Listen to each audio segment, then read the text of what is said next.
Gubernur Provinsi Papua Pegunungan John Tabo menyampaikan pencapaian 100 hari kerja di Studio RRI Wamena dalam bentuk dialog interaktif pada Jumat 15 Agustus 2025. Ketika diwawancarai oleh wartawan, Gubernur menyampaikan sejumlah pencapaian yang dilakukan selama 100 hari kerja. Gubernur dan Wakil Gubernur Provinsi Papua Pegunungan. Gubernur menyebut pembenahan sistem pemerintahan yang baik hingga kesejahteraan rakyat Provinsi Papua Pegunungan. Gubernur John Tabo menambahkan dalam bulan Oktober diadakan pelantikan para kepala UPD definitif dan mekarkan dinas baru yang selama ini bergabung.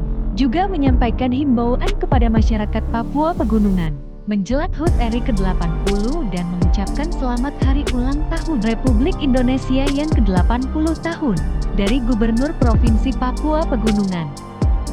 Yang 100 hari kerja yang sudah Bapak lakukan saat ini seperti apa? Ya, pencapaian 100 hari kerja ini sama saja nih, kita kerja 5 tahun. Ya. Jadi berarti kita berhenti di situ tidak. Tapi ini sebagai rintisan yang kita sudah mulai lakukan. Ya cukup banyak ya. Saya tidak bisa uraikan satu persatu karena cukup banyak. Biarlah rakyat menilai apa yang kita lakukan. Nah, kita bicara bagus-bagus baru realitanya rakyat tidak terima kan nggak bagus. Jadi yang sudah kita fight adalah pemerintahan yang betul-betul qualified ya. Karena itu kita rombak pemerintahan dengan nota dinas. Dan kemudian sudah perdasi sudah ditetapkan oleh Dewan Perwakilan Rakyat Daerah. Dengan demikian ada bulan Oktober itu baru kita mulai melantik definitif nota dinas dengan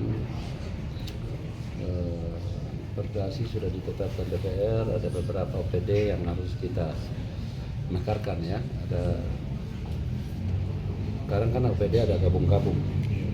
Karena dengan kita mekarkan itu berarti kan adik-adik saudara saya yang memenuhi syarat golongan mereka akan ikut lelang untuk kita tempatkan supaya mendapat keadilan. Dalam nota dinas saya dalam kepemimpinan 100 hari ini kan coba lihat itu 99% semua anak daerah.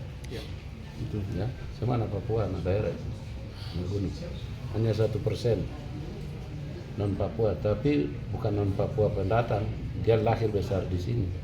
Orang tuanya mengabdi sudah puluhan tahun di sini. Berarti kita anggap itu juga dalam undang-undang otonomi khusus itu kategori ketiga orang Papua juga gitu. Nah, ini menjadi contoh. Jadi ada beberapa saudara-saudara saya yang kinerjanya nggak bagus, supaya kita taruh supaya mereka perbaiki. Ya, mereka harus patuh dengan aturan supaya kalau sudah perbaiki kesalahan kita pakai lagi kan.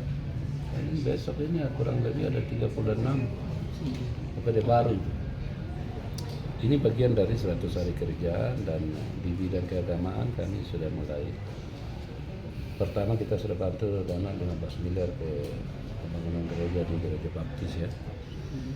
Yang kedua dari pribadi pos kepala daerah sudah bantu yang ada di dalam DPA. Mungkin akhir bulan ini atau awal bulan ini depan kita akan sudah bagi bantuan ke gereja Katolik, gereja organisasi gereja yang lain, GIDI, Injil, PKI. Jadi tenang saja, kita tidak akan lupakan karena itu sudah program dalam visi dan misi. Jadi kita tetap akan lakukan, tapi tetap bertahap. Kita ketergantungan dengan dana transfer dari pusat. Jadi dari pusat ini rakyat harus tahu karena kemarin transisi pertanggung jawabannya nggak bagus, kita sudah perbaiki. Ya syukurlah. Tahun depan kami yakin dan percaya semua akan normal. Kalau sudah normal berarti ekonomi akan bagus. Ini bulan ini Agustus saya lihat uang sudah mulai beredar di masyarakat, uang banyak beredar kan. Kan itu baru kita cairkan uang muka, program-program yang sudah mulai kerja. Ya, fiskal yang dengan adanya kegiatan pariwisata, turis-turis datang, yang kan uang orang belanja ya. Kendaraan sudah mulai aktif. mobil mulai kendaraan ya roda 2 dan segala macam, orang mulai bolak-balik. Berapa kali saya lihat itu dulu bolak-balik itu penuh terus, berarti kan ekonomi mulai hidup. Nah, demikian keamanan harus kita ciptakan yang baik. Daerah itu kalau aman ya, pasti seluruh ekonomi rakyat akan hidup dengan semua akan lancar. Kalau daerah itu kacau, daerah itu rusak, kehidupan ekonomi tidak akan bagus-bagus. Dan kita sama-sama, saya selaku gubernur, sebagai anak daerah juga mengajak supaya seluruh om-om, keluarga semua yang suka-suka bikin kacau, kamu stop sudah.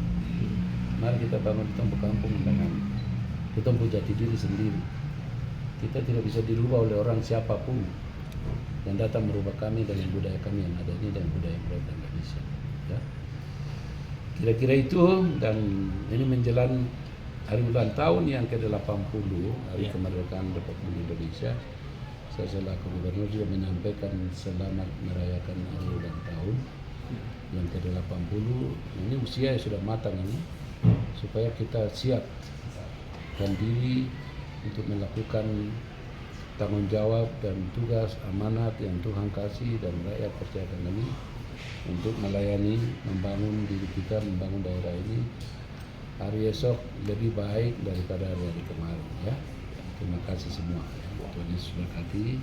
Dan saya mengajak besok hari Minggu tanggal 17 itu adalah tepat hari Minggu. Oleh karena itu saya mengajak seluruh warga supaya hari Minggu itu jam 6 sampai jam 8 itu silakan Bapak Ibu ibadah di gereja. Jam 9, jam 10 semua berbondong-bondong ke lapangan upacara. Itu kita menaikkan upacara sama-sama ya. Nanti yang kabupaten nanti upacara di depan halaman kantor bupati. Yang provinsi kami akan lakukan upacara 17-an di lapangan pendidikan Wamena ya. Nah ini langsung undangan dan ajakan langsung ini ya. Ya, jadi saya harap supaya seluruh warga masyarakat sebagai warga negara yang baik, mari kita datang berbondong-bondong menaikkan bendera di lapangan putih. Provinsi itu di Tolikara. Supaya kita sama-sama merayakan, dan kami dari panitia juga menyediakan makan minum. Ya. Kita orang gunung ini kan kalau dia dibesarkan harus bakar batu, tapi kita tidak bakar batu. Kita akan makan minum, ya mungkin nasi bungkus kan, nasi kotak kan. Ya, kita panitia sudah siapkan. Jadi setelah pulang ibadah langsung menuju ke lapangan kita upacara ya. Kemudian yang kedua, saya mengajak seluruh masyarakat sore ini tolong naikkan depan rumah, depan halaman itu naikkan bendera merah putih Pak. Saya lihat bendera kurang sekali. Ya. Terima kasih ya, Tuhan berkati semua. Wah.